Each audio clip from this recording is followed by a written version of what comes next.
সময় কিন্তু বেশি নাই, নিঃশ্বাসের তো বিশ্বাস নাই। হায়াত থাকতে গুনাহ লও মাফ করাইয়া করাইয়া। এই হইল ভাই দুনিয়া, কেউ তো কারো আপন না। আল্লাহ সারা আর তো আপন পাইবানা পাইবানা। এই দুনিয়ায় বিপদে পড়লে তোমার সাহায্যের জন্য সর্বপ্রথম যিনি আগে আসে তিনি আমার আল্লাহ। এ মুসলমান, এ খুলনা বাজারের যুবক ভাই গো, ভাবতে পারো মনে হয় প্রথম তোমার বন্ধু আসছে। না না না যুবক না, ভাবতে পারো সর্বপ্রথম তোমার দলের লোক আসছে। না যুবক না, ভাবতে পারো মনে হয় তোমার মা আসছে। না ভাবতে পারো মনে হয় তোমার ভাই আসছে। না না না, তুমি বিপদে পড়লে সর্বপ্রথম যিনি তোমার কাছে আগে আসে তিনি তোমার আল্লাহ। কথা বলো ঠিক কিনা? আকরাবু ইলাইহি মিন হাবলিল ওয়ারিদ। তোমার আল্লাহ তোমার ঘরের চাইতেও কাছে। তোমার বন্ধু অনেক দূরে, মা অনেক দূরে, বাবা অনেক দূরে, দলের লোক অনেক দূরে, যিনি তোমার সব চাইতে কাছে তিনি কে? একটু মুখটা খুলে আওয়াজ দিয়া বলো না কে? আরো আওয়াজে বলো কে? ও যুবক ভাই, ওই মালিকের চিনো, ওই মালিকের হুকুম মানো। ওই মালিকের হুকুম যারা মানবে, মালিকের সাথে এমন সম্পর্ক হয়ে যাবে কিয়ামতের ময়দানে ওই মালিক তোমাকে বিনা হিসাবে জান্নাতে ঢুকাইয়া দিবে। আমার ভাইয়েরা বাবারা, সেজন্য আল্লাহর হুকুম মানো। রাসূল কারীম সাল্লাল্লাহু আলাইহি ওয়াসাল্লাম বলেন, আউয়ালু মা ইউহাসাবু বিহিল আবদু ইয়াউমাল কিয়ামাতিস সালাত। কিয়ামতের ময়দানে সর্বপ্রথম নামাজের হিসাব নেওয়া হবে। কথা বলেন ঠিক কিনা? ও যুবক, ভাবতে পারো এখন মনে হয় নামাজ পড়ার মতো বয়স তোমার হয় নাই। না রে ভাই যুবক, সব ফাঁকি, সব ফাঁকি। তোমার চাইতে কম বয়সের যুবক মোটর সাইকেল অ্যাক্সিডেন্ট করে মারা যায়। কথা বলো ঠিক কিনা? যিনি মোটর সাইকেল চালায় তিনি জীবিত থাকে, ড্রাইভারের পিছনে যিনি বসে তিনি মারা যায়। প্রমাণ আছে না নাই? এই যুবক, আল্লাহ তোমার হায়াতটা বোনাস দিয়েছে। তুমি তো ওই দিন তুমি ড্রাইভার, তোমার আগের মরার কথা ছিল, তোমার আল্লাহ বাঁচিয়ে দিল, তোমার পিছনের লোকটা আল্লাহ নিয়ে গেল। হায়াত তোমার জন্য বোনাস। ওই দিন আল্লাহ তোমার হিফাজত করেছে। হায়াতের জীবনটা রং তামাশায় কাটায় দিও না। ও যুবক বন্ধু, জীবন আল্লাহ দান করলো, জীবন আল্লাহ, যৌবন আল্লাহ দান করলো। খবরদার, কিয়ামতের ময়দানে কিন্তু জীবনের হিসাব যেমন চাওয়া হবে, যৌবনের হিসাব যেমন চাওয়া হবে। তুমি যা জানছো, কতটুকু মানছো, সেই হিসাব আল্লাহর কাছে দেওয়া লাগবে। কথা বলেন ঠিক কিনা? সুতরাং সাবধান, নিজের গুনার কথা স্মরণ করো আর তওবা করো। চোখের পানি ফলায়া ফলায়া আল্লাহ তাআলার কাছে কাঁদো, আল্লাহ তাআলার কাছে কাঁদো। চোখে কেন পানি নাই? আজকে অনেক সময় দেখি যুবকেরা পরকালকে ভুলে গেছে। পুরা মানুষ দুনিয়ার রং তামসার দরজা বন্ধ, সেই জন্য মসজিদে আইসা আশ্রয় নিছে। কথা বলেন ঠিক কিনা? যুবকের জন্য দুনিয়ার সব রং তামসা সংসার পথ খোলা, বুড়ার জন্য সব বন্ধ, যুবকের জন্য পাপের রাস্তাও যেমন খোলা, সওয়াবের রাস্তাও তেমন খোলা। যেই যুবকটা আল্লাহরে ভয় করে, পরকালকে ভয় করে, কিয়ামতের ময়দানে আল্লাহর আদালতে দাঁড়ায়া হিসাব দেওয়া লাগবে, এই ভয় করে যেই যুবকটা গুনাহ করার সুযোগ থাকার পরও করবে না, আমার আল্লাহ এই যুবককে কিয়ামতের ময়দানে ডবল জান্নাতের মালিক বানাইয়া দিবে। গরজওয়ানে তওবা করদান, গরজওয়ানে তওবা করদান, শিবায়ে পয়গম্বরে ওক্তে পীরে গেরগে জালেম মিশাওয়াত পরহেজগারি। একজন যুবক, যেই যুবকের বয়স 18, 16, 20, 30 বছরের ভরা যৌবনের যুবক, যার জন্য দুনিয়ার সব পাপের রাস্তা খোলা, কিন্তু 80 বছরের বুড়ার জন্য পাপের রাস্তা খোলা নাই। যেই যুবকটা পাপের পথ থেকে ফিরে চোখের পানি নিয়ে আল্লাহ তাআলার কাছে তওবা করতে পারে, এই যুবকের তওবা আল্লাহর কাছে নবীদের তওবার সমান মর্যাদা। একজন 18 বছরের যুবকের একটা সিজদা যদি এক পালায় দেওয়া হয়, 80 বছরের বৃদ্ধ বাবার 1000 সিজদা যদি আরেক পালায় দেওয়া হয়, 80 বছরের বুড়া বাবার 1000 সিজদার চাইতে যুবকের একটা সিজদার দাম আল্লাহর কাছে বেশি। কথা বলো ঠিক কিনা? ও বাবা, আমি আমার আব্বার ব্যাপারে বলেছি, আমার আব্বা অন্তত 50 বছর পর্যন্ত মসজিদের ইমাম ছিলেন। আম্মার কাছে জিজ্ঞেস করলাম, মা আব্বা কত বছর ইমামতি করেছে? আম্মা বলেছে কমপক্ষে 50 বছর ইমামতি করেছে। কিন্তু বৃদ্ধ বয়সে মরণের আগে আমার আব্বার নামাজের অবস্থা আমি কেমন দেখেছি।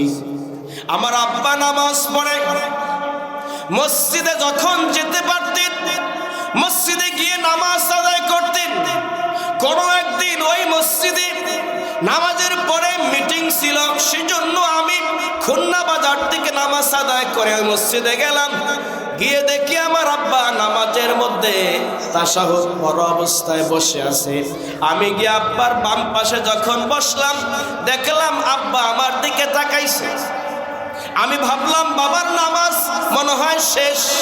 একটু পরে দেখি আব্বা ডানে বামে সালাম ফিরাইয়া নামাজ শেষ করছে।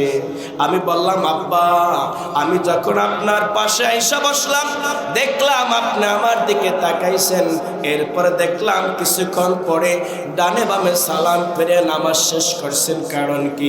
আব্বা বলে, আমি কি তোমার দিকে তাকাইছিলাম? যিনি 50 বছরের ইমাম,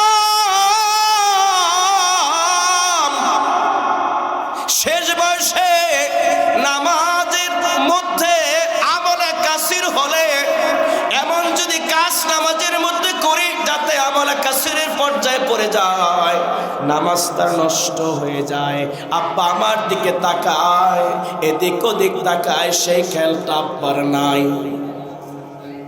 আমার আব্বা নামাজ দাঁড়াইছে, আমি নামাজের পরে দেখতেছি বাবার পোশাক পবিত্র নাই, কাপড় ভিজা।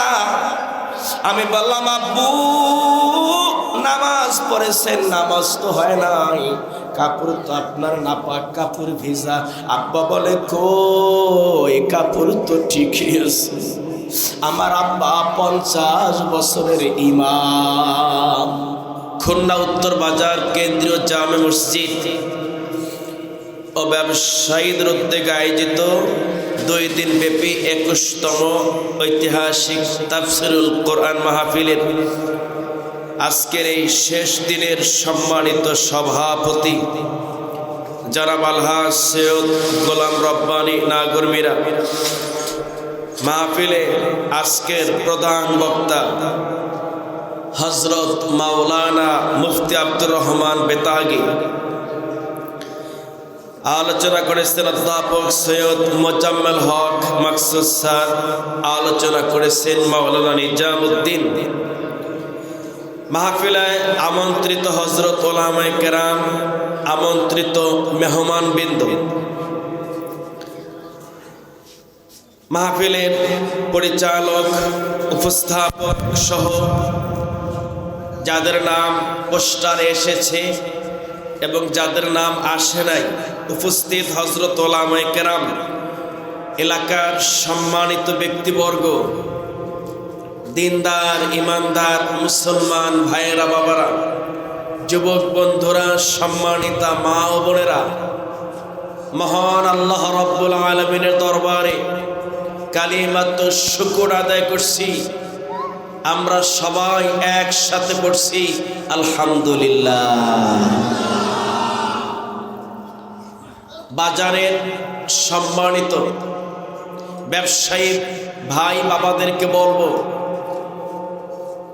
আপনারা আপনাদের দোকানগুলো দয়া করে এখনই বন্ধ করে দেন।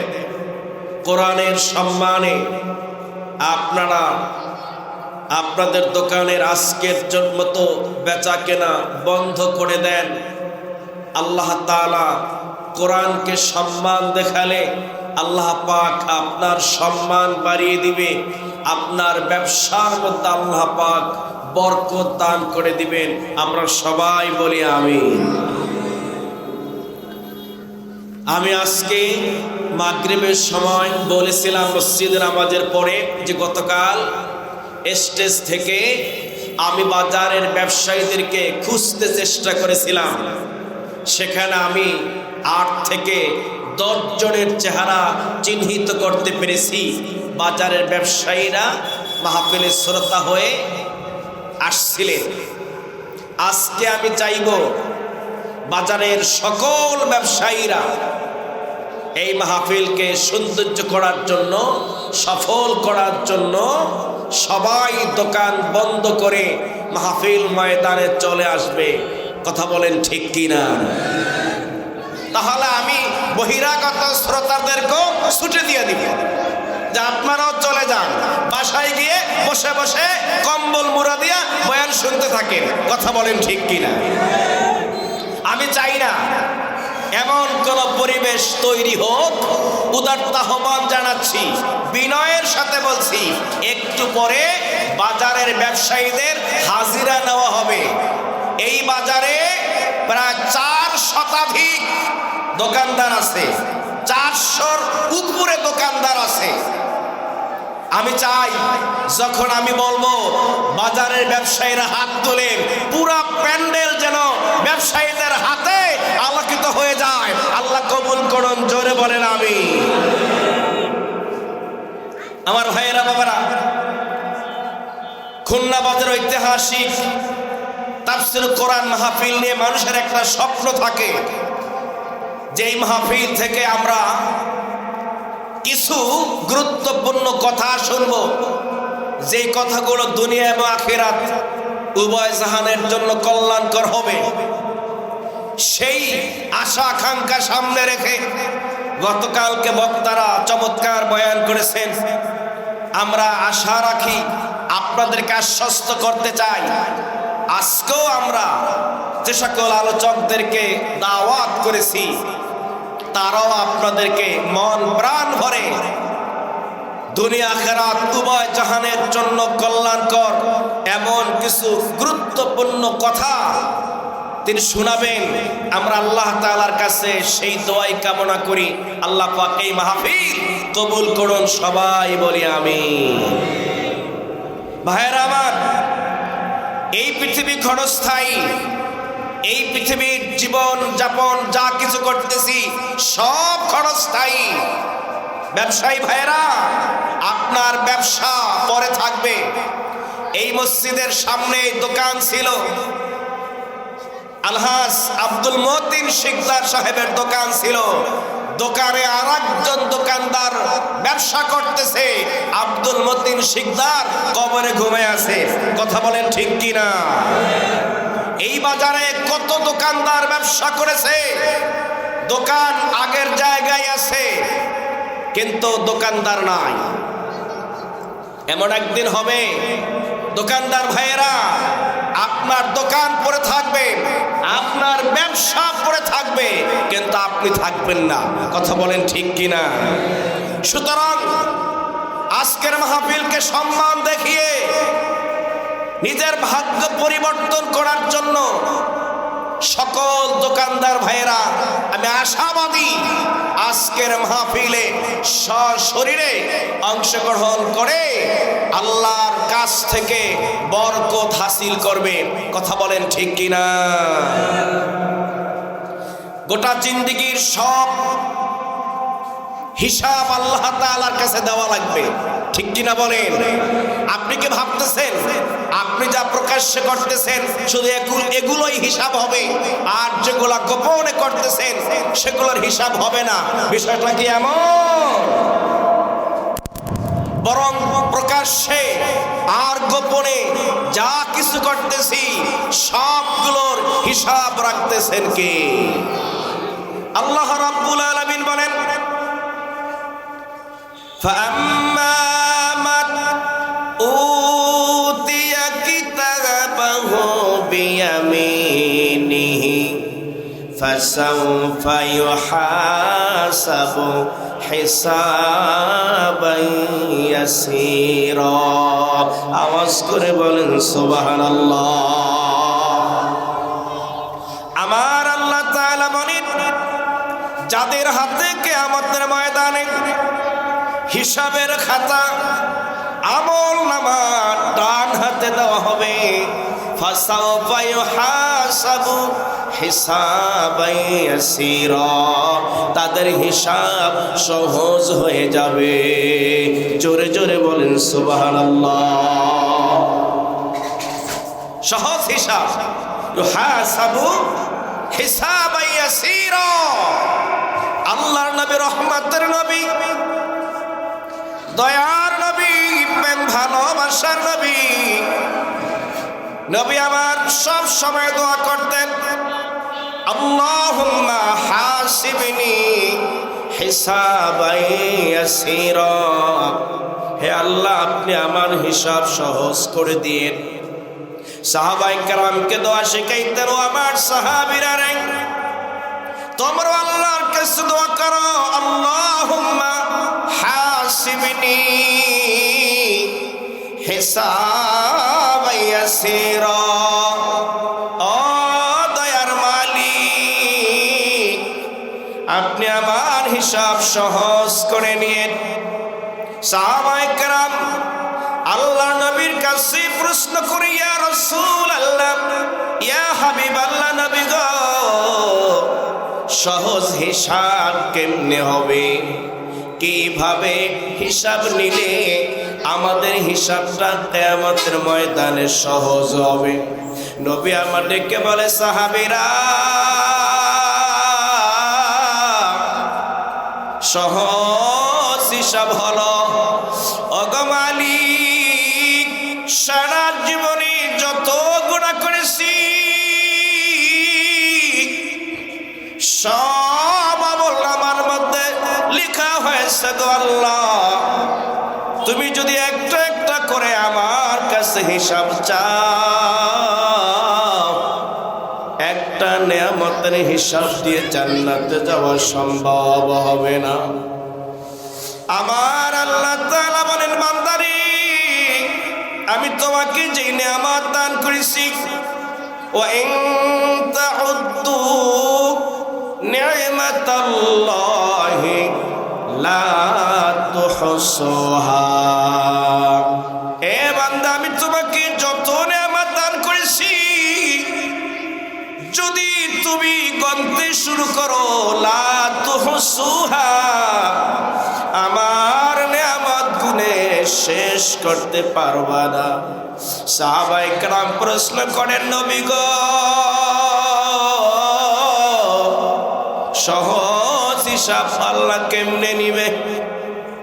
নবী আমার ডেকে ডেকে বলে, ও আমার সাহাবীরা শোনো, সহজ হিসাব হলো, আয় আল্লাহ তুমি আমার হিসাব নিও না।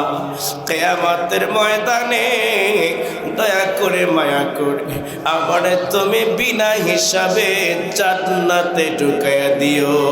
জোরে জোরে কোন আমিন। ও বাবা, নবী যদি বলে মালিক তুমি আমার হিসাব চাও না, যেই নবীর আমলনামায় কোনো গুনাহ নাই, যেই নবীর সামনের পিছনের সব গুনাহ আমার আল্লাহ ক্ষমা করেছে, সাহাবায়ে কেরাম যাদের উপর আমার আল্লাহ তাআলা খুশি হয়ে গেছে, রাদিয়াল্লাহু তাআলা আনহুম ওয়া রাদু আনহু, আমার আল্লাহ তাআলা বলেন সাহাবায়ে কেরামদের প্রতি আমি আল্লাহ তাআলা রাজি আর খুশি। সাহাবায়ে কেরাম তারাও আল্লাহর উপর রাজি আর খুশি। যাদের উপর আমার আল্লাহ তাআলা খুশি তারা যদি বিনা হিসাবে আল্লাহর কাছে জান্নাত চায়, ও খুলনা বাজারের মুসলমান কথা বলো, সেই দোয়া আমাদের করার দরকার আছে না? না। সেই জন্য নিজের জীবন তো নষ্ট করে ফেলেছি, আমার হাতের দিকে তাকাইলেই দেখি গুনাহ, আমার পায়ের দিকে তাকাইলেই দেখি গুনাহ, আমার মুখের দিকে তাকাইলেই দেখি গুনাহ, আমার চোখের দিকে তাকাইলেই দেখি গুনাহ, শুধু গুনাহ আর গুনাহ। জীবনটা শেষ করে দিলাম, গুনাহ করতে করতে শেষ করে দিলাম। আল্লাহ রাব্বুল আলামিন বলেন কিয়ামতের ময়দানে লা ইউসালু আন যামবিহি ইনসু ওয়ালা জান। রব্বুল আলামিন বলেন কিয়ামতের ময়দানে কোন মানুষ বা জিনকে গুনাহ সম্পর্কে প্রশ্ন করার দরকার হবে না। কি মারাত্মক কথা! সূরা রহমানের মধ্যে আল্লাহ তাআলা বলেন লা ইউসালু আন যামবিহি ইনসু ওয়ালা জান। মানুষ এবং জিন কাউকে নিজের পাপ সম্পর্কে প্রশ্ন করার দরকার হবে না। তাহলে কিভাবে আল্লাহ বিচার করবেন? আল্লাহ তাআলা অপর আয়াতে বলেন ইউরাফুল মুজরিমুনা বিসীমাহুম ফায়ুখাযু বিন নাওয়াসি ওয়াল আকদাম। আল্লাহু আকবার। আপনার আমলনামা আপনার সম্পর্কে প্রশ্ন করতে হবে না। বলো রুহুল আমিন সাইফি, জীবনটা কিভাবে তুমি কাটিয়েছো হিসাব দাও। এই ভাইবাতে ইন্টারভিউতে আপনাকে আল্লাহর দাঁড় করানো প্রয়োজনীয়তা হবে না। তাহলে আপনার জীবনের সকল কর্ম সম্পর্কে আল্লাহ তাআলা জানবেন কিভাবে? আল্লাহ তাআলা বলেন ইগরাফুল মুজরিমুনা বিসীমাহুম। পাপীদেরকে চেহারা দেখেই বোঝা যাবে দুনিয়ায় কি কি পাপ করেছে। জোরে বলেন নাউজুবিল্লাহ। আমার ভাইয়েরা বাবারা, সেজন্য সাবধান হওয়া লাগবে। মন চাহে তো জিন্দেগি করা যাবে না। সাহাবায়ে কেরাম কেঁদেছেন, আল্লাহর নবীও কাঁদতেন, বুজুর্গরা কেঁদেছেন। এই পৃথিবীতে এমন কোন ওলির ইতিহাস নাই, এমন কোন ওলির জীবনীর মধ্যে পাওয়া যাবে না জাহান্নামের ভয়তে কাঁদে নাই। কথা বলেন ঠিক কিনা? অন্তর তো শক্ত হয়ে গেছি, এখন আর চোখে পানি আসে না। এ খুলনা বাজারে ব্যবসায়ী ভাইরা, ও ও বন্ধুগণ, মাইকের আওয়াজ যতদূর পর্যন্ত যায়, সেই দিন মোনাজাত করার পরে চোখ থেকে পানি পড়বে। মোনাজাত শেষে দেখবেন অন্তরের মধ্যে একটা শান্তি লাগে, কেমন যেন ভালো লাগে। কথা বলেন ঠিক কিনা?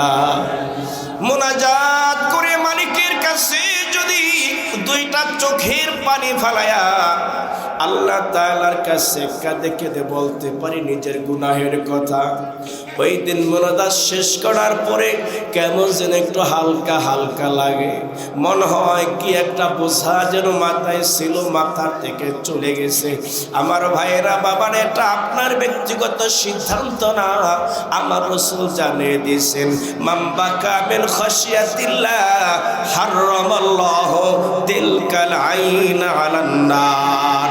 যেই চোখ থেকে আল্লাহর ভয়তে, পরকালের ভয়তে পানি পড়বে, ওই চোখের জন্য আল্লাহ পাক জাহান্নাম হারাম বানাইয়া দিছে। আপনার নামটা আগে জাহান্নামের তালিকায় ছিল, আল্লাহর কাছে দুইটা চোখের পানি ফালায় ফালায় কাছেন, আপনার নামটা জাহান্নামী মানুষের তালিকা থেকে আমার আল্লাহ পরিবর্তন করে এখন জান্নাতি মানুষের আমল নামার মধ্যে লাগাই দিছে, জান্নাতি মানুষের তালিকার মধ্যে লাগাই দিছে। আগে আপনার আমল নামায় গুনার বোঝা গুনার বোঝা গুনার বোঝা ছিল, চোখের পানি ফালাইয়া কাদার কারণে গুনার বোঝা আপনার আমল নামা থেকে ঝরে মুছে পরিষ্কার হয়ে গেছে। এই জন্য অন্তরে একটু শান্তি লাগে।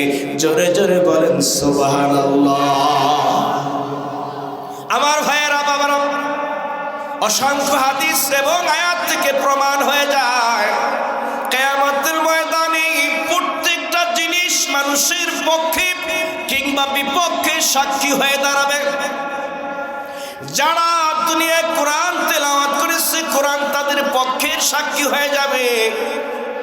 যারা নামাজ আদায় করেছে,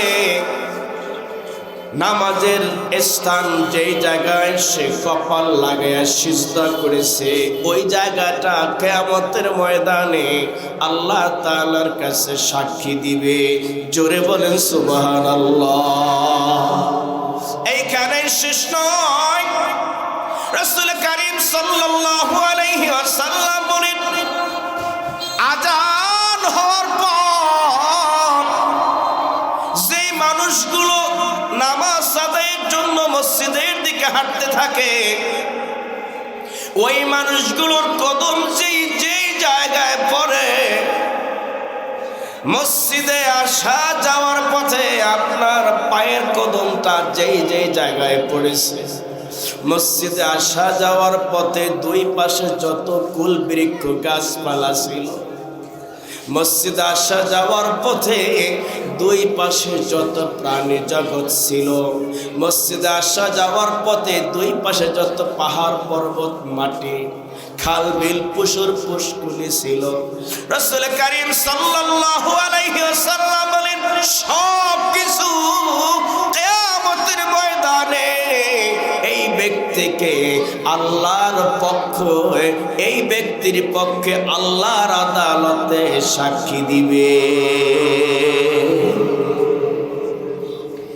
একদিন সাহাবায়ে কেরামদের মাঝে আল্লাহর নবী হাসতেছেন। সাহাবায়ে কেরাম প্রশ্ন করেন, ইয়া রাসূলুল্লাহ, আপনার হাসার কারণ কি? রাসূল পাক সাল্লাল্লাহু আলাইহি ওয়াসাল্লাম বলেন, ও আমার সাহাবীরা রে, কিয়ামতের ময়দানে বান্দা আল্লাহ তাআলার সাথে বাকবিতণ্ডায় লিপ্ত হবে, কথার কাটাকাটিতে লিপ্ত হবে। সেই দৃশ্য দেখে আমি নবী হাসতেছি। সুবহানাল্লাহ। এবার রাসূল বলেন, কিয়ামতের ময়দানে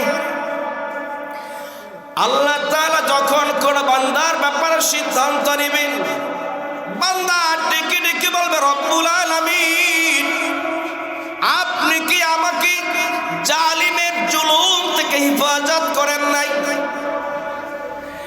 আল্লাহ তাআলা জবাব দিয়ে বলবেন, হ্যাঁ, জালিমের জুলুম থেকে তোমাকে আমি রব্বুল আলামিন হেফাজত করেছি। আয় আল্লাহ, আপনি কি দুশমন থেকে আমাকে নিরাপত্তা দান করেন নাই? আল্লাহ তাআলা বলবেন, হ্যাঁ, আমি দুশমন থেকে, শত্রু থেকে তোমাকে নিরাপত্তা দান করেছি। তখন বান্দা বলবে, রব্বুল আলামিন, আজকে কিরামান কাতিবিন আমল নামা আমার বিরুদ্ধে যেই রেকর্ড প্রকাশ করতেছে, আমি এগুলা কিছুই মানি না, আমি এর একটাও মানি না। ফেরেশতারা আমার বিরুদ্ধে আপনার কাছে ভুল রিপোর্ট করেছে। আমার আল্লাহ তাআলা বলবেন, তাইলে আমার কাছে যত রেকর্ড আছে, ফেরেশতাদের রেকর্ড, আমল নামার রেকর্ড, সবগুলা বাদ। এখন তোমার শরীর তোমার পক্ষে সাক্ষী দিবে। জোরে জোরে বলেন সুবহানাল্লাহ। আল-ইয়াওমা নাখতিমু আলা আফওয়াহিহিম ওয়া তুকাল্লিমুনা আইদিহিম ওয়া তাশহাদু আরজুলুহুম বিমা কানু ইয়াকসিবুন। জোরে জোরে বলেন সুবহানাল্লাহ। আল্লাহ তাআলা বলেন, সেই দিন মুখের জবান বন্ধ হয়ে যাবে। অতুকাল্লিমুনা আইদিহিম, বান্দার হাত আল্লাহ তাআলার কাছে বান্দার বিপক্ষে সাক্ষী হয়ে যাবে। এই হাতের জন্য বান্দা কত কিছু করেছে। এই হাতের জন্য বান্দা শীতকালে হাতে মোজা লাগাইছে, শীত লাগে হাতে, এই জন্য হাতের মধ্যে মোজা লাগায়। হাতে ময়লা লাগলে সাবান দিয়া ধৌত করে। শীতকালে হাতের চামড়া ফেটে যায়, সেই জন্য বান্দায় কত কসমেটিক্স ব্যবহার করে। কথা বলেন ঠিক কিনা? এ হাত যদি আক্রান্ত হয়ে যায়, ব্যথা পায়, তাইলে ডাক্তারের কাছে গিয়ে মেডিসিন ব্যবহার করে হাতের কত যত্ন। আমার আল্লাহ তাআলা বলেন, অতুকাল্লিমুনা আইদিহিম, দুইটা হাত আল্লাহ তাআলার সাথে কথা বলবে। আপনার আদরের পালিত হাত, যত্নের হাত, কিয়ামতের ময়দানে আল্লাহ তাআলার কাছে বলবে, আল্লাহ, এই হাত দিয়া এই কাজগুলো করেছে। ভালো কাজ করলে ভালো হবে, খারাপ কাজ করলে নসিব খারাপ হয়ে যাবে। কথা বলেন ঠিক কিনা? ওয়া তাশহাদু আরজুলুহুম, দুইটা পা আপনার বিরুদ্ধে আল্লাহর কাছে সাক্ষী দিবে। এই শীত লাগে পায়ে, সেজন্য মোজা পরেন, কত কিছু করেন, দামি দামি হাজার হাজার টাকা নষ্ট করে পায়ের জন্য আপনি জুতা কিনেন, কত আদর্শ হাত করে এই পাওটাকে হেফাজত করলেন। এই পায়ে শীত লাগবে, সেজন্য আপনি ফজরের সময় ওযু করলেন না। হাতে শীত লাগবে, সেজন্য আপনি ফজরের সময় ওযু করলেন না। চেহারায় ঠান্ডা লাগবে, সেজন্য আপনি ওযু করলেন না। এই শরীর নষ্ট হবে, শরীর রোগাক্রান্ত হবে, শরীরে একটু কষ্ট পাবে, সেজন্য আপনি শীতের সময় নামাজে দাঁড়াইলেন না। কত যত্ন করে শরীরটা পুষলেন, পারলেন, আদর্শ হাত করলেন। আমার আল্লাহ তাআলা বলেন, এই হাত পা কিয়ামতের ময়দানে আল্লাহ তাআলার সাথে কথা বলবে। জোরে জোরে বলেন সুবহানাল্লাহ। সুতরাং ভাইয়েরা আমার, যদি কিয়ামতের ময়দানে ডান হাতে আমলনামা পেতে চাই, আল্লাহর কাছে বিনা হিসাবে জান্নাতে যেতে চাই, তাহলে আল্লাহর হুকুম, নবীর তরিকায় চলা লাগবে। কথা বলেন ঠিক কিনা? আল্লাহর হুকুম, নবীর তরিকা ছাড়া অন্য কোন পথে, অন্য কোন মতে, অন্য কোন আদর্শ দিয়া কিয়ামতের ময়দানে নাজাত পাওয়া যাবে যাবে। সুতরাং কিয়ামতের ময়দানে যদি জান্নাত পেতে চাই, মুক্তি পেতে চাই, তাহলে আল্লাহর হুকুম, নবীর তরিকায় চলা লাগবে। ঠিক কিনা বলি? মন চাহে তো কোরআনে কারীমের মধ্যে বলেন ফাআম্মা মান তাগা ওয়া আসারাল হায়াতাদ দুনিয়া ফাইন্নাল জাহিমা হিয়াল মাওয়া।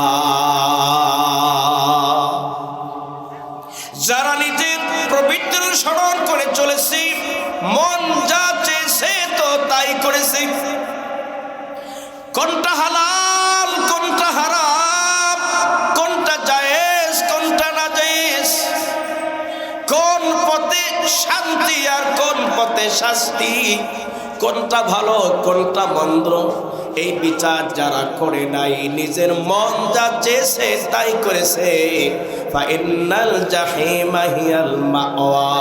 আল্লাহ তাআলা বলেন তাদের স্থান হবে জাহিম নামক জাহান্নাম। জোরে জোরে বলেন নাউজুবিল্লাহ। ও আম্মা মান খাফা মাকাম রাব্বিহি ওয়া নাহান নাফসা আনিল হাওয়া ফাইন্নাল জান্নাতা হিয়াল মাওয়া। আর যারা আল্লাহ তাআলার আদালতে দাঁড়াইতে হবে, আল্লাহ তাআলার কাছে গোটা জীবনের হিসাব দেওয়া লাগবে, এই ভয় যাদের অন্তরের মধ্যে ছিল, ফাইন্নাল জান্নাতা হিয়াল মাওয়া, তাদের জন্য রয়েছে জান্নাতুল মাওয়া। জোরে জোরে বলেন সুবহানাল্লাহ। আমার ভাইয়েরা বাবারা, জান্নাত পাওয়ার জন্য, জাহান্নাম থেকে আত্মরক্ষার জন্য সাহাবায়ে কেরাম কাঁদতেন। সাহাবায়ে কেরাম দিনের বেলা মুজাহিদের মতো জিহাদের ময়দানে জিহাদ করেছে, শরীরের তাজা রক্ত ঢেলে দিয়ে আল্লাহর জমিনে আল্লাহর বিধান কায়েম করার জন্য চেষ্টা করেছে। আবার রাতের বেলা চোখের পানি ফালায়া ফালায়া নিজের গুনার কথা স্মরণ করে কেঁদেছে।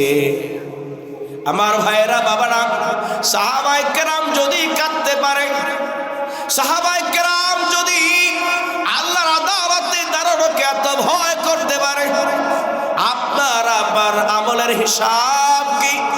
হিসাব মিলাইতে হবে।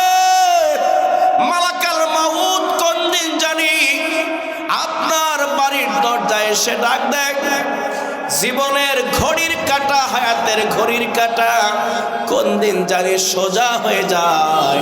সাবধান, এখন থেকে প্রস্তুতি গ্রহণ করা লাগবে। আমার মৃত্যুর পরে আমার সন্তান যেন দাঁড়ায়া বলতে পারে, আমার বাবার জীবনের এক ওয়াক্ত নামাজও কাজা হয় নাই। জোরে জোরে বলেন আমিন। আপনার মরণের পরে আপনার সন্তান যেন বলতে পারে, আমার বাবার জীবনটা বড় সুন্দর, আমার বাবা নামাজ ঠিক মতো আদায় করেছে, আমার বাবা রোজা রেখেছে, আমার বাবা তার বোনদের ভাইদের সম্পত্তি সুন্দর করে বন্টন করে দিয়েছে, আমার বাবার কোনো ঋণ নাই, আমার বাবার কাছে কেউ কোনো টাকা পয়সা পাবে না। সন্তান যেন বুক ফুলায়া বলতে পারে। এসের জন্য আল্লাহর কাছে দোয়া করা দরকার। মালিক, ও মানুষের মালিক, মউত যেহেতু আসবে, মউত থেকে পালাবার কোনো সুযোগ যেহেতু নাই, মউত দিবা তো আল্লাহ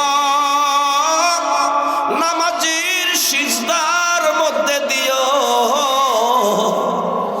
মউত যেহেতু দিবা রোজা রাখা অবস্থায় দিও। মউত যেহেতু দিবা কোরআন তেলাওয়াত করা অবস্থায় দিও। এই পৃথিবীতে কত মানুষের নামাজের সিজদার হালতে মৃত্যু হয়, কত মানুষের কত মানুষ জিকির করতে করতে মৃত্যু হয়। আল্লাহ রসুল বলেন, মানুষ যে অবস্থায় মারা যাবে সে অবস্থায় তাকে হাসরের ময়দানে উঠানো হবে। সেজন্য দুইটা চোখের পানি ফেলা আল্লাহ তাআলার কাছে বলেন, ও আরশের মালিক, নামাজের হালতে মৃত্যু দিও। আমার ভাইয়েরা, বাবারা, রাসূল করিম সাল্লাল্লাহু আলাইহি ওয়াসাল্লাম বলেন, মানুষ দুনিয়া যে অবস্থায় ইন্তেকাল করবে হাসরের ময়দানে সে অবস্থায় উঠানো হবে। উদিয়াল মাইয়িতু মা মাতা আলাই, যে অবস্থায় মারা যাবে সে অবস্থায় ইন্তেকাল হয়ে যাবে। ও যুবক ভাই, অনেক যুবকেরা আছে রাত্রে ঘুমাইতে যাওয়ার সময় কানের মধ্যে হেডফোন ঢুকায়া মোবাইলের মধ্যে অশ্লীল ভিডিও ছাইরা দেখতে দেখতে ঘুমাইতে যায়। ও যুবক বন্ধু, এমন একটা দিন আসবে ফজরের সময় তুমি উঠবা না, সূর্য উদয় হয়ে যাবে, তোমার মা ডাকবে, বাবা ওঠো, বাবা ডাকবে, বাবা ওঠো, তুমি আর উঠবা না, সজাগ হইবা না। আত্মীয় স্বজন ডাকবে, সজাগ হইবা না। তোমার রুমের দরজা ভেঙে তোমাকে বের করা হবে, তখনও দেখা যাবে তোমার মোবাইলে অশ্লীল ছবি এখনো চলতেছে। কথা বলো ঠিক কিনা?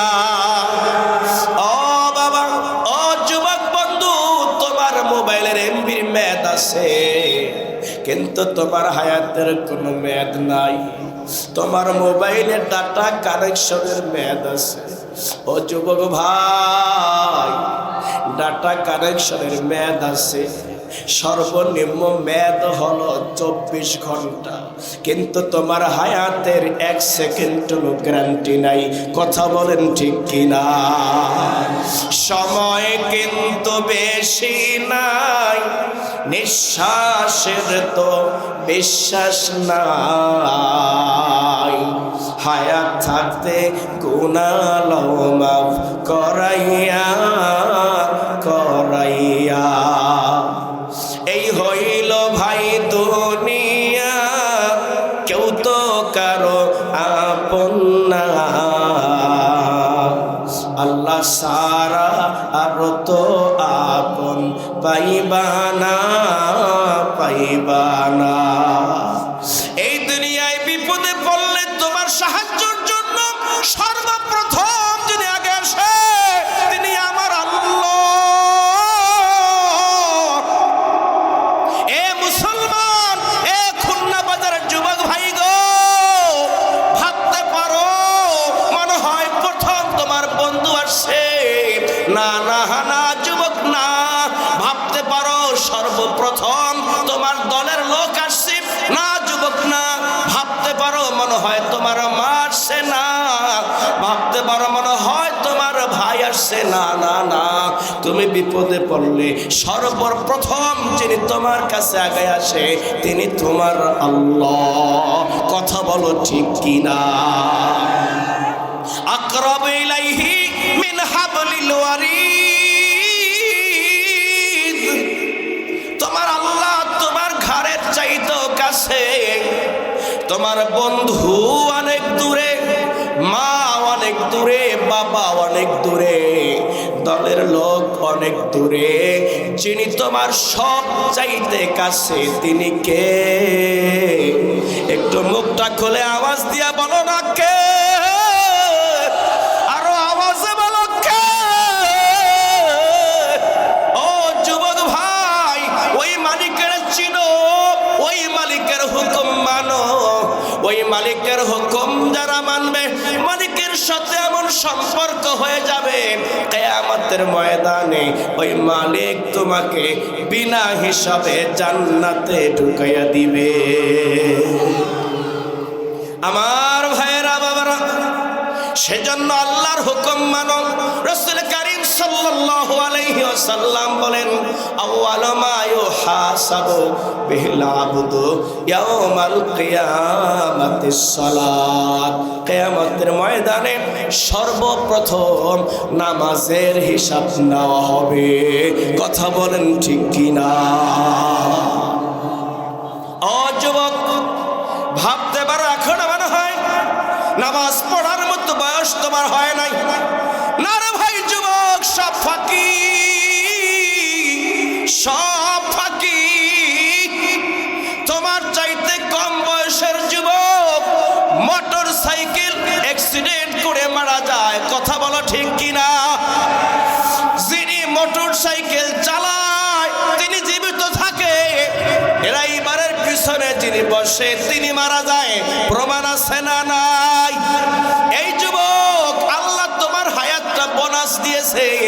তুমি তো ওই দিন তুমি ড্রাইভার, তোমার আগের মরার কথা ছিল, তোমার আল্লাহ বাঁচিয়ে দিল, তোমার পিছনের লোকটা আল্লাহ নিয়ে গেল। হায়াত তোমার জন্য বোনাস। ওই দিন আল্লাহ তোমার হিফাজত করেছে। হায়াতের জীবনটা রং তামাশায় কাটায় দিও না। ও যুবক বন্ধু, জীবন আল্লাহ দান করলো, জীবন আল্লাহ, যৌবন আল্লাহ দান করলো। খবরদার, কিয়ামতের ময়দানে কিন্তু জীবনের হিসাব যেমন চাওয়া হবে, যৌবনের হিসাব যেমন চাওয়া হবে। তুমি যা জানছো, কতটুকু মানছো, সেই হিসাব আল্লাহর কাছে দেওয়া লাগবে। কথা বলেন ঠিক কিনা? সুতরাং সাবধান, নিজের গুনার কথা স্মরণ করো আর তওবা করো। চোখের পানি ফলায়া ফলায়া আল্লাহ তাআলার কাছে কাঁদো, আল্লাহ তাআলার কাছে কাঁদো। চোখে কেন পানি নাই? আজকে অনেক সময় দেখি যুবকেরা পরকালকে ভুলে গেছে। পুরা মানুষ দুনিয়ার রং তামসার দরজা বন্ধ, সেই জন্য মসজিদে আইসা আশ্রয় নিছে। কথা বলেন ঠিক কিনা? যুবকের জন্য দুনিয়ার সব রং তামসার পথ খোলা, বুড়ার জন্য সব বন্ধ। যুবকের জন্য পাপের রাস্তাও যেমন খোলা, সওয়াবের রাস্তাও তেমন খোলা।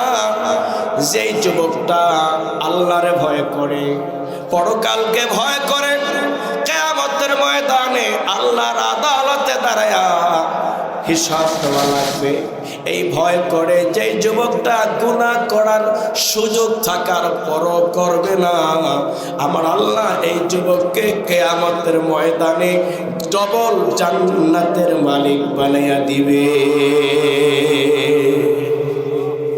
গরজওয়ানে তওবা করদান, গরজওয়ানে তওবা করদান, শিবায়ে পয়গম্বরে ওক্তে পীরে গেরগে জালেম মিশাওয়াত পরহেজগারি। একজন যুবক, যেই যুবকের বয়স 18, 16, 20, 30 বছরের ভরা যৌবনের যুবক, যার জন্য দুনিয়ার সব পাপের রাস্তা খোলা, কিন্তু 80 বছরের বুড়ার জন্য পাপের রাস্তা খোলা নাই। যেই যুবকটা পাপের পথ থেকে ফিরে চোখের পানি নিয়ে আল্লাহ তাআলার কাছে তওবা করতে পারে, এই যুবকের তওবা আল্লাহর কাছে নবীদের তওবার সমান মর্যাদা।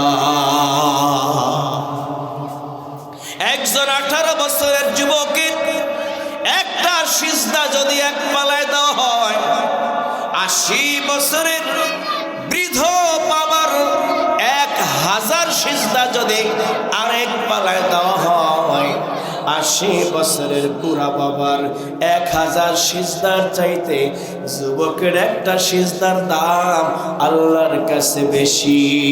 কথা বলো ঠিক কিনা? ও বাবা, আমি আমার আব্বার ব্যাপারে বলেছি, আমার আব্বা অন্তত 50 বছর পর্যন্ত মসজিদ মসজিদের ইমাম ছিলেন। আম্মার কাছে জিজ্ঞেস করলাম, মা আব্বা কত বছর ইমামতি করেছে? আম্মা বলেছে কমপক্ষে 50 বছর ইমামতি করেছে। কিন্তু বৃদ্ধ বয়সে মরণের আগে আমার আব্বার নামাজের অবস্থা আমি কেমন দেখেছি। আমার আব্বা নামাজ পড়ে মসজিদে যখন যেতে পারতেন, মসজিদে গিয়ে নামাজ আদায় করতেন। কোনো একদিন ওই মসজিদে নামাজের পরে মিটিং ছিল, সেজন্য আমি খুলনা বাজার থেকে নামাজ আদায় করে ওই মসজিদে গেলাম। গিয়ে দেখি আমার আব্বা নামাজের মধ্যে তাশাহুদ পড়া অবস্থায় বসে আছে। আমি গিয়ে আব্বার বাম পাশে যখন বসলাম, দেখলাম আব্বা আমার দিকে তাকাইছে। আমি ভাবলাম বাবার নামাজ মনে হয় শেষ। একটু পরে দেখি আব্বা ডানে বামে সালাম ফিরাইয়া নামাজ শেষ করছে। আমি বললাম, আব্বা আমি যখন আপনার পাশে আইসা বসলাম, দেখলাম আপনি আমার দিকে তাকাইছেন। এরপরে দেখলাম কিছুক্ষণ পরে ডানে বামে সালাম ফিরে নামাজ শেষ করছেন, কারণ কি? আব্বা বলে, আমি কি তোমার দিকে তাকাইছিলাম? যিনি 50 বছরের ইমাম,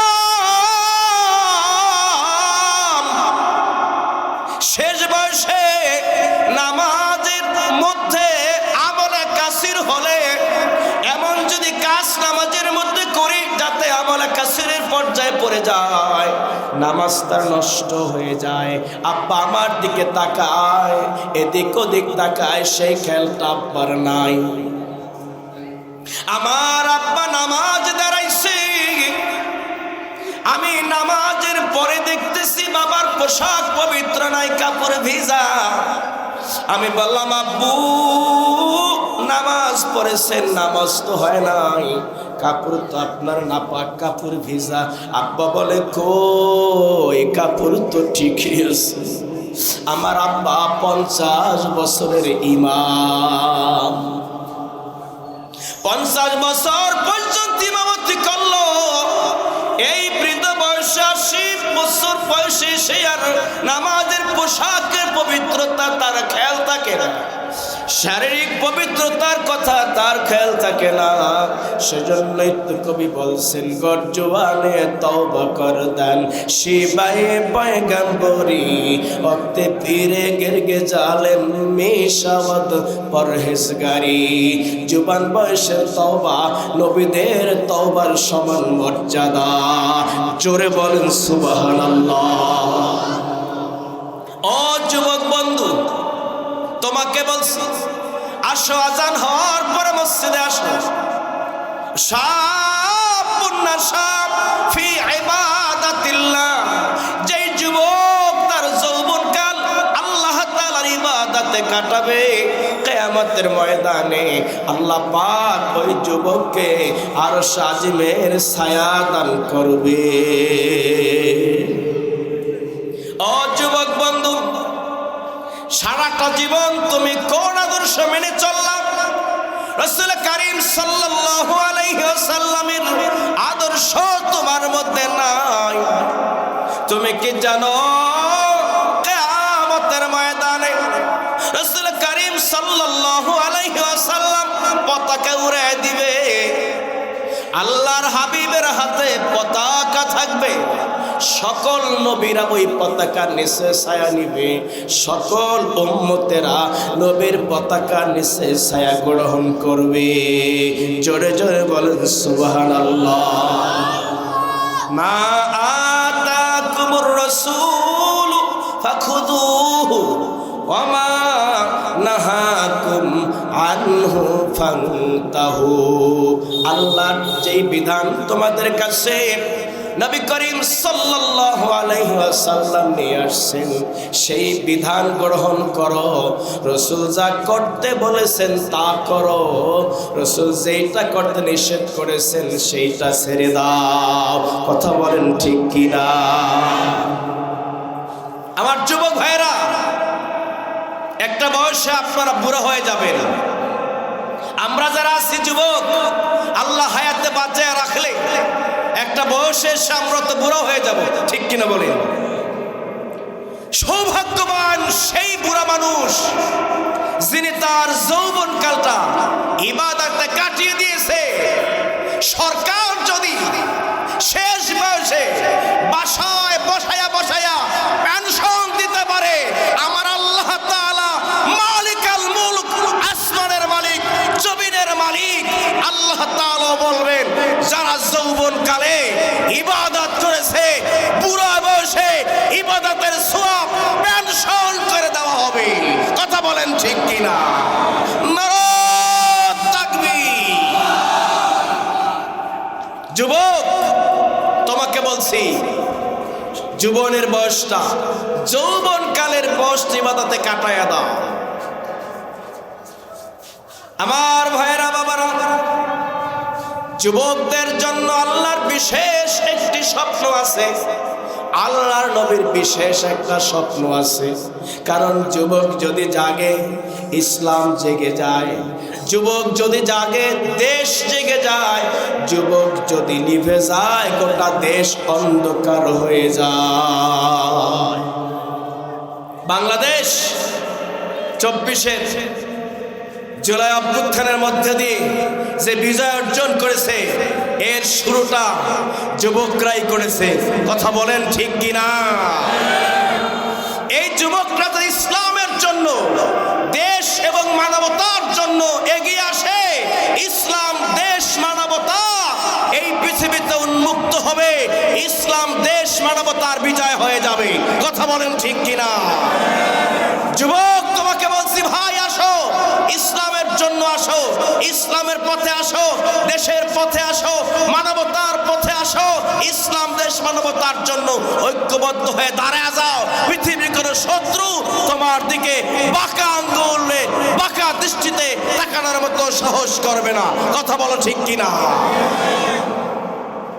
আমার ভাইয়েরা, বাবারা, কিয়ামতের ময়দানে মানুষকে প্রশ্ন করা হবে তার জীবন সম্পর্কে, প্রশ্ন করা হবে যৌবন সম্পর্কে, প্রশ্ন করা হবে সম্পদ কিভাবে উপার্জন করেছে, সম্পদ কিভাবে ব্যয় করেছে, প্রশ্ন করা হবে অর্জিত জ্ঞান অনুযায়ী কতটুকু আমল করেছে। রাসূল কারীম সাল্লাল্লাহু আলাইহি ওয়াসাল্লাম বলেন, এই 5টা প্রশ্নের উত্তর না দেওয়া পর্যন্ত একজন বনি আদম সামনে আগাতে পারবে না। জোরে জোরে বলেন আল্লাহু আকবার। সুতরাং মন চাহে তো জিন্দেগি করা যাবে না। রাসূল কারীম সাল্লাল্লাহু আলাইহি ওয়াসাল্লামের আদর্শ, রাসূল পাক সাল্লাল্লাহু আলাইহি ওয়াসাল্লামের সুন্নত, আদর্শ জীবনে মালার মতো ধারণ করতে হবে। কথা বলেন ঠিক কিনা? রাসূল পাক সাল্লাল্লাহু আলাইহি ওয়াসাল্লামের জন্য যারা আশিক হতে পারবে, নবীজির অরিজিনাল খাঁটি আশিক যারা হবে, তারা কিয়ামতের ময়দানে রাসূল পাক সাল্লাল্লাহু আলাইহি ওয়াসাল্লামের কাছে থাকবে। যারা রাসূল পাক সাল্লাল্লাহু আলাইহি ওয়াসাল্লামের কাছে থাকবে, তারা আগে আগে সুপারিশ পাবে, আগে আগে আল্লাহর জান্নাতের মেহমান হয়ে যাবে। সুবহানাল্লাহ। আল্লাহর নবীকে আল্লাহ রাব্বুল আলামিন গোটা জগতের জন্য রহমত করে প্রেরণ করেছেন। সুবহানাল্লাহ। রাসূলের আদর্শের মধ্যে রয়েছে শান্তি, রয়েছে সম্মান। আজ যুবকেরা বিভিন্ন আদর্শ অনুসরণ করে চলে। যে যেই খেলোয়াড়কে পছন্দ করে সেই খেলোয়াড়ের মতো চুল কাটে, যে যেই নায়ককে পছন্দ করে ওই নায়কের মতো সে নিজেকে সাজায়া দেয়।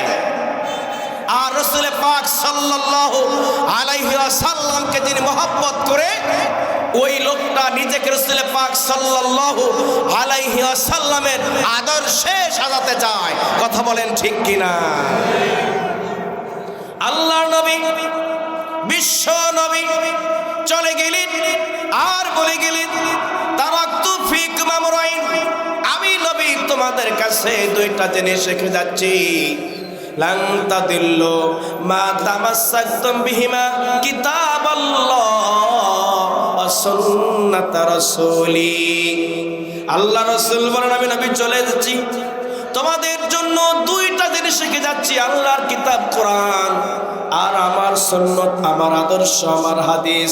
এই দুইটা কোরআন হাদিস যতদিন পর্যন্ত ধারণ করবে, শক্ত করে ধরবে, লাং তাদিল্লু, কখনো পথহারা হবে না। জোরে জোরে বলেন সুবহানাল্লাহ। সাহাবায়ে কেরাম তারাও দুনিয়া করেছে নাকি করে নাই? সাহাবায়ে কেরাম ব্যবসা করেছে, সাহাবায়ে কেরাম দুনিয়ার জীবন সব ঠিকঠাক মতোই করেছে, আবার আখিরাতের জীবনকে তারা প্রাধান্য দিয়েছে। এই দুনিয়া চলার জন্য আপনাকে এই দুনিয়ার কিছু অর্থকড়ি, টাকা পয়সা আপনার ইনকাম করা লাগবে। সেজন্য ভালো লোক যারা, তারা টাকা পয়সা যত বেশি মালিক হবে, এদের দ্বারা বেশি গরিব মানুষের উপকার হবে। কথা বলেন ঠিক কিনা? ভালো মানুষের টাকা বেশি হওয়া দরকার, ভালো মানুষের টাকার মধ্যে বেশি বরকত আল্লাহ তাআলা দান করুক, আমরা সবাই বলি আমিন। অনেকে মনে করে কি যে হুজুর গো আমার টাকা পয়সা এত হবে কেন, হুজুরেরা ভালো গাড়িতে চড়বে কেন, হুজুরেরা ভালো পোশাক পরবে কেন, হুজুরেরা ভালো গাড়িতে, ভালো বাড়িতে, ভালো পোশাকে, ভালো খাবার খাবে কেন? মানে হুজুরেরা খয়রাতির ব্যাগ লিয়ে ঘুরুক আর নাস্তিক মুরতাদ বেঈমানেরা এরা মাতুব্বরি করুক। আল্লাহ তাআলা বলেন না, আমি দোয়া শিখিয়ে দিয়েছি, রব্বানা আতিনা ফিদ দুনিয়া হাসানা। বান্দা দোয়া করো, আল্লাহ দুনিয়ার সব কল্যাণ আমাকে দান করো। জোরে জোরে বলেন আমিন। দোয়া শিখাইলেন কে? এর চাইতে ভালো দোয়া আর কি হতে পারে? আল্লাহ পাক শিখাই দিলেন বান্দারে, দুনিয়ার লাভবান, দুনিয়ার কল্যাণ, দুনিয়ার ফায়দা যদি পেতে চাও আমার কাছে দোয়া করো, রব্বানা আতিনা ফিদ দুনিয়া হাসানাতাও ওয়া ফিল আখিরাতি হাসানাতাও ওয়া কিনা আযাবান নার। হে আল্লাহ, তুমি আমাকে দুনিয়ার কল্যাণ দান করো, আখিরাতের কল্যাণ দান করো, ওয়া কিনা আযাবান নার, আর জাহান্নামের আযাব থেকে আমাকে রক্ষা করো। জোরে জোরে বলেন আমিন। দুনিয়া পাইবেন, আখিরাত পাইবেন, জাহান্নাম থেকে রক্ষাও করবেন কে? আমার আল্লাহ তাআলা বলেন, অপরাধী হয়ে যে মানুষ আল্লাহর আদালতে দাঁড়াবে, ইন্নাহু মাইয়াতি রাব্বাহু মুজরিমান ফাইন্না লাহু জাহান্নাম লা ইয়ামুতু ফিহা ওয়ালা ইয়াহইয়া। অপরাধী হয়ে যে লোক আল্লাহর কাছে দাঁড়াবে, আল্লাহর আদালতে দাঁড়াবে, এমন শাস্তি তাকে দেওয়া হবে, লা ইয়ামুতু ফিহা ওয়ালা ইয়াহইয়া, বাঁচবেও না মরবেও না। এই এখন রজব মাস, মেরাজের মাস, রাসূল করিম সাল্লাল্লাহু আলাইহি ওয়াসাল্লাম বলেন, আমি দেখলাম মেরাজের রাতে কিছু মানুষের চিত্র জাহান্নামের মধ্যে এমন দেখেছি, যারা চকলখুরি করে, মিথ্যা প্রচার করে, তাদের কেমন দেখেছি। আল্লাহ রাসূল বলেন, আমি দেখেছি মিথ্যা প্রচার যারা করে, চকলখুরি যারা করে, এই মানুষগুলোর শাস্তি হচ্ছে এমন, জাহান্নামী ফেরেশতারা তাদের কানে এই দিক থেকে কাটতে কাটতে এই দিকে নিয়ে আসছে, মুখের এই দিক কাটতে কাটতে এই দিকে নিয়ে যাচ্ছে, এইভাবে তাদের কান, নাক, মুখমণ্ডল সব কেটে শাস্তি দিচ্ছে। আমি প্রশ্ন করলাম, ভাই জিবরাইল, এই হালত কেন?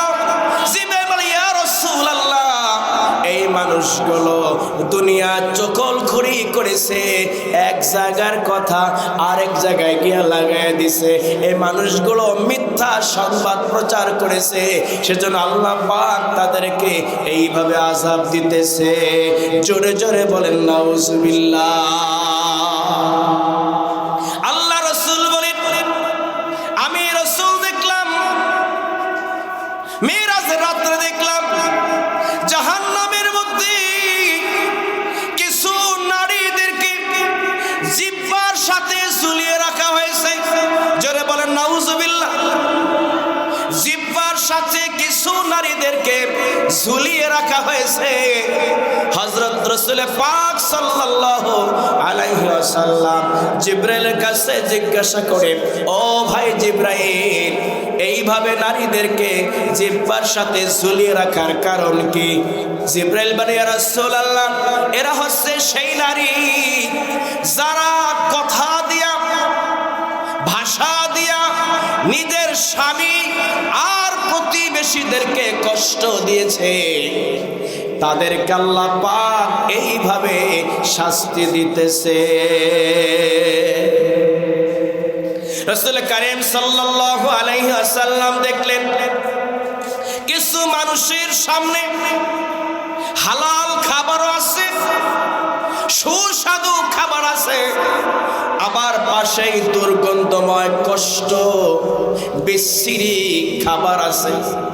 মানুষেরা ভালো খাবারগুলো না খেয়ে দুর্গন্ধময় পচা বাসি কষ্ট এমন নোংরা খাবারগুলো খাচ্ছে। আল্লাহ নবী জিজ্ঞাসা করে, ভাই জিবরাইলের এই অবস্থা কেন, এই শাস্তি কেন? জিবরাইল বলে, ইয়া রাসূলুল্লাহ, এটা হচ্ছে দুনিয়ার ওই স্বামী, ওই স্বামীর আযাব, যেই স্বামীর বাসায় হালাল স্ত্রী থাকার পরও পর নারীর সাথে আড্ডা মেরেছে, পরের নারীর নিয়ে হোটেলে গেছে, ঘুরতে গেছে। যারা দুনিয়ায় হালাল ত্যাগ করে হারাম গ্রহণ করেছে, তাদেরকে আল্লাহ পাক এইভাবে শাস্তি দিতেছে। রাসূল কারীম সাল্লাল্লাহু আলাইহি ওয়াসাল্লাম বলেন, আমি দেখলাম কিছু মানুষের জিহ্বা আগুনের কেচি দিয়ে কাটতেছে, আগুনের কেচি দিয়া কিছু মানুষের জিহ্বা কাটতেছে। আল্লাহ নবী ডেকে বলে, ভাই জিবরাইল,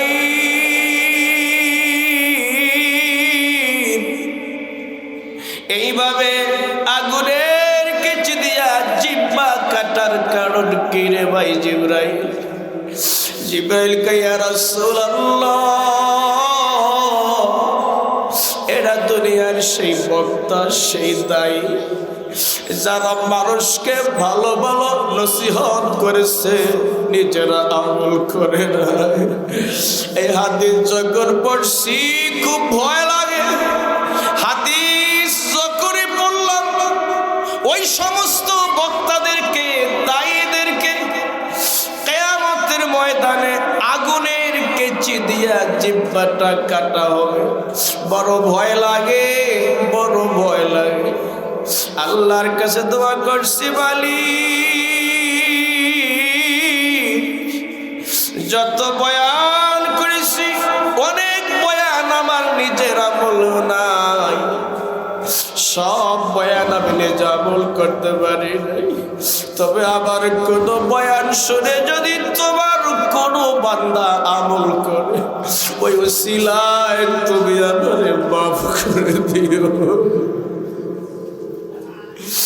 যেই বয়ান করি সেই বয়ান তো আমল করতে পারি না।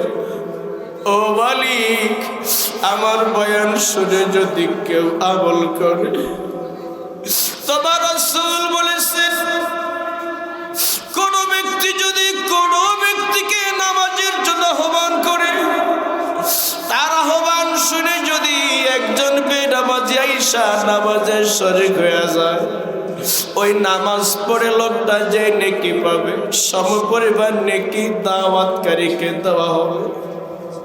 ও আমার আল্লাহ,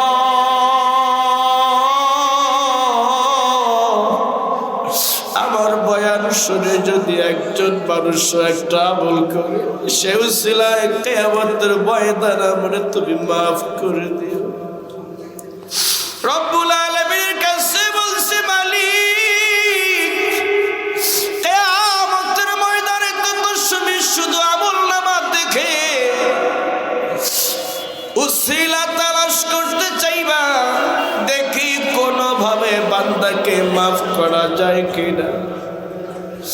ও খুলনা বাজারের ভাইরা, ও মুরব্বী বাবারা, যদি ক্লাস ঠিক থাকে রে ভাই, আজকে ভাবলে বসছি, এখলাস যদি ঠিক থাকে, আল্লাহ রসুলকে রাজি আর খুশি করার জন্য যদি বসতে পারি, এই আসা যাওয়াটা যদি কবুল হয়ে যায়, কিয়ামতের ময়দানে আল্লাহ পাক ওসিলা হিসেবে মাফ করতে পারে। কথা বলেন ঠিক কিনা?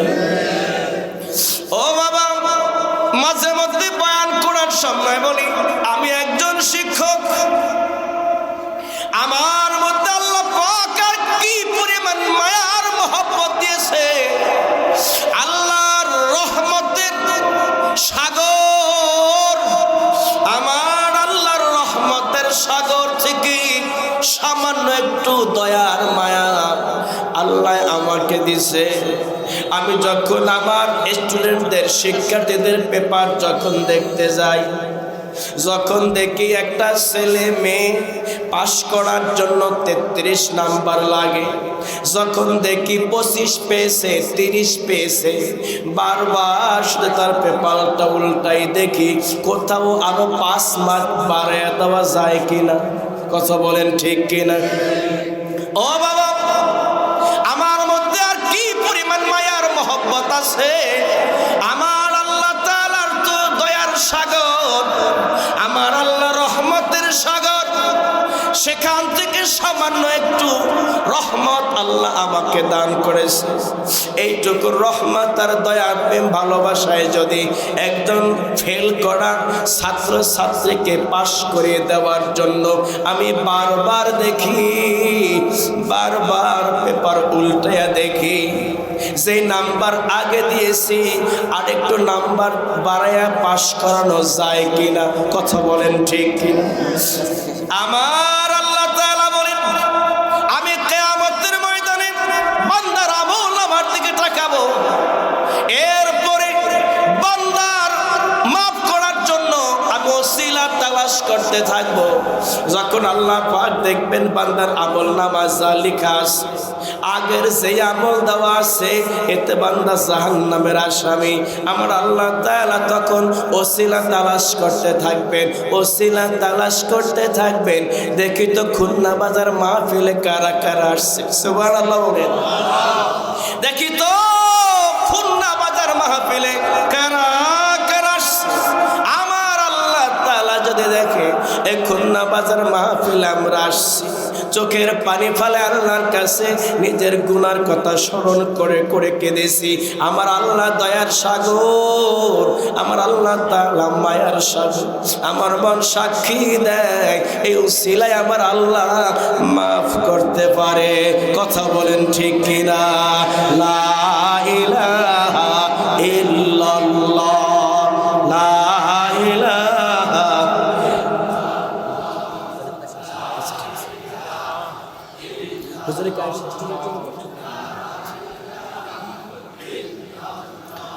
লা ইলাহা ইল্লাল্লাহু মুহাম্মাদুর রাসূলুল্লাহ। সম্মানিত উপস্থিতি, আপনাদেরকে আশ্বস্ত করতে চাই, আজকে